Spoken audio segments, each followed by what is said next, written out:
Hey everyone, if you don't know what this video is going to be about by reading the title, then I'll go ahead and let you know that this video is going to be about hair, and most of it's going to be about texturizing your hair. Most of you know that I texturized my hair back in, I think it was March of this year, so quite a few months ago.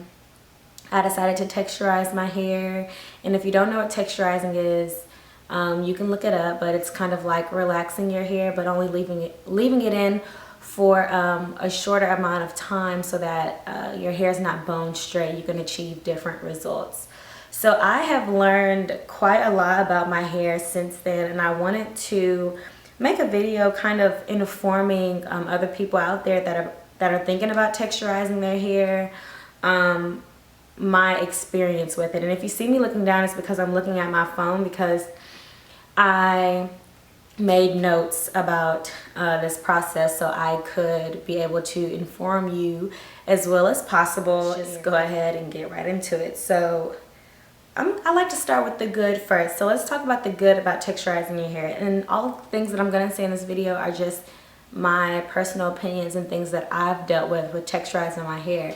Everybody's experience is different because depending on how long you leave in the relaxer or the texturizer, you can have different results. So it all depends on what the end result you're trying to achieve. So you have to keep that in mind.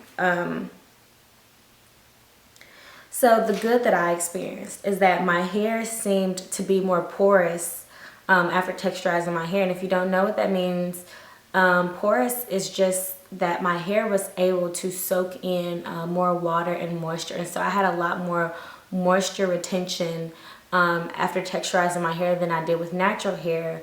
You know, with my natural hair, I could sometimes put a product on and literally see the product sitting on my hair, and I would have to apply, you know, some heat or something for my hair shaft to open up and accept the product and moisture. With texturizing my hair, I did not really always have that problem. It was a lot easier for my hair to lock in moisture, which is a plus to me because my ends get dry, my hair gets dry, and of course dry hair can get brittle and it's easier to break off. So that was something that I found to be good, is that my hair retained moisture a lot more easily. Something else that I really did like, when I do straighten my hair, or when I did straighten my hair was less likely to get frizzy as quick or, you know, attacked by humidity. With my natural hair, I mean, I, you know, have to duck and dodge trying to make sure, you know, that the humidity is not trying to fight me, because it can take my hair from, you know, bone straight to just poofing up. So I did realize that, you know, with my texturized hair, that my hair was less likely to poof up. Now, don't get me wrong, you know, if you're sweating a lot, it does still sweat out. But it was not nearly as much as it did when I was completely natural. Another good about texturizing my hair is I felt like, which is one of the main reasons that I did it, is my hair was more manageable. Now, while I'm on the subject of hair, I did cut my hair. I'm going to put a picture up so you can see. I cut my hair because if you watch my last recent hair update, my ends were thinning and I just wanted it to be even all the way across. So I cut it even all the way across, and it's, I want to say, like 3 or 4 inches shorter than what it was. And I'll put up a side-by-side picture so you can see that. And yada yada yada. So I also cut off about 3 or 4 inches of texturized hair as well. So that's pretty much all about the good. Yeah, there's some good pros to texturizing your hair. Now let's get into the bad and the ugly. So what I did come to realize is that I had inconsistent results with the texturizer, and that could be due to many things, but the fact that my results could be inconsistent is what started to worry me, because I'm like, you know, if I try to continue to texturize my hair, you know, my first set of texturized curls may not look like the second set, and I do not want that or like that at all.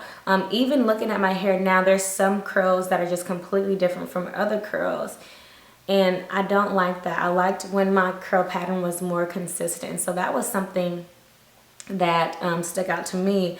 But granted, that also could have been something that I did in the process of texturizing my hair. You know, I've watched videos of other women who have a texturized pattern and their results seem pretty consistent. But as far as me, I wanted to keep a little bit of my curl pattern. So, you know, I did things a little bit differently. And I still, you know, wasn't able to have the same curl pattern throughout, even, you know, texturizing my hair and leaving it on for the same amount of time on each area of my head. So that's my first con, is that the results can be inconsistent, and I do not like that. Another thing is when your natural hair starts to grow back in,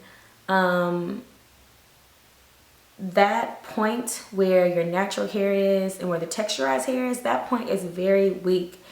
And it is so easy when brushing or combing your hair for the hair to just snap away right at that point. And I've had a little bit of that, and the only reason that I can tell is because, you know, I take the hair out of my brush or whatever, and it's my natural curl pattern, and then it's the texturized curl pattern when I look at the hair. And so that's what made me aware of that problem, is the fact that my hair does snap at the difference in textures. And while I'm on the subject of natural hair growing in, when the natural hair starts to grow in, it can be a little bit difficult to manage as well, because you want to keep that as soft and as moisturized as the texturized pattern.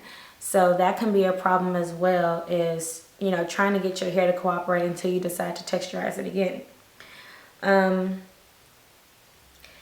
And, you know, one thing that I've also come to realize is that I miss my old curl pattern.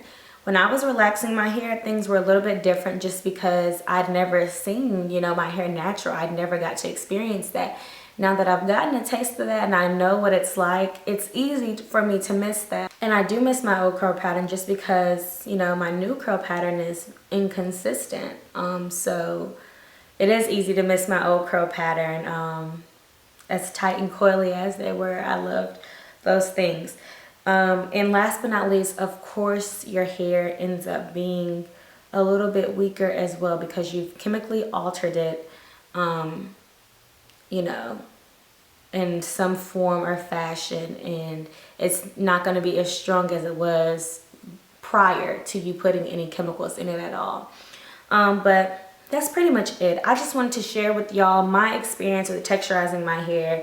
And I bet the big question is now, are you going to continue to texturize it? At this point, my decision is not to continue to texturize my hair. I have not done it since that, you know, only time that I did those few months ago. So, of course, I already have a lot of new growth coming in. I am going to try to grow the texturized pattern out and just cut it off. You know, I don't mind starting over. Hair is hair. That's pretty much it. I am not going to continue to texturize my hair. I'm going to grow it out, and I guess I can say I'm going back natural. And I will give kudos to all my subscribers who watched that first video and were like, you're gonna go back natural. You was right, girl. You was right, because I hope this video was helpful to anybody that's thinking about texturizing their hair and wanted to, you know, do a little bit of research. Of course, if you have any questions that I didn't answer in the video, you know, leave them below. I'll be happy to try to answer them. But other than that, thanks so much for watching, and of course, stay tuned. And until next time.